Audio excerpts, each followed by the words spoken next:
Bakit hindi magiging epektibo si Kiefer Ravena sa Gilas Pilipinas bilang point guard? Napanood natin sa mga laro noon ni Kiefer kontra Angola sa World Cup. Kitang-kita kung gaano katagal ibaba o itawid ni Kiefer ang bola. Umaabot siya sa almost 6 to 7 seconds, na kung saan ang natitira na lang madalas ay 17 seconds to create a play. Most of the time ay nasa kanya ang possession ng bola at hindi ito umiikot. Ipapaasa na lang naman niya ito or ititira kung kailan segundo na lang ang natitira.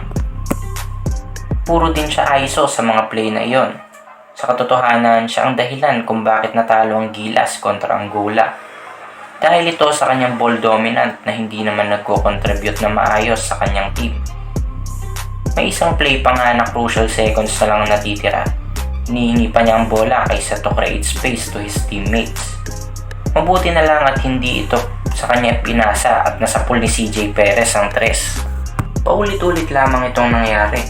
At sa dulo nga ay siya pa rin ang tumitira ng last shot kaysa ipasa ito sa kanyang mga teammates, na kung saan nga ay naging usap-usapan itong ginagawa ni Kiefer na talagang pinagalit ng Gilas fans. Talagang nga hindi angkop ang laro ni Kiefer para sa Gilas team dahil sa kanyang pagiging ball dominant, low IQ plays at pagiging mabagal. Ang tunay na point guard na nararapat ay katulad ni Scottie Thompson. Kitang-kita kay Scottie ang pagiging maayos na floor general, kung saan lahat ay kaya niyang ibigay sa court. Hindi rin tumatagal sa kanya ang bola, na talagang umiikot ito at gumagalaw din lahat upang magpasahan.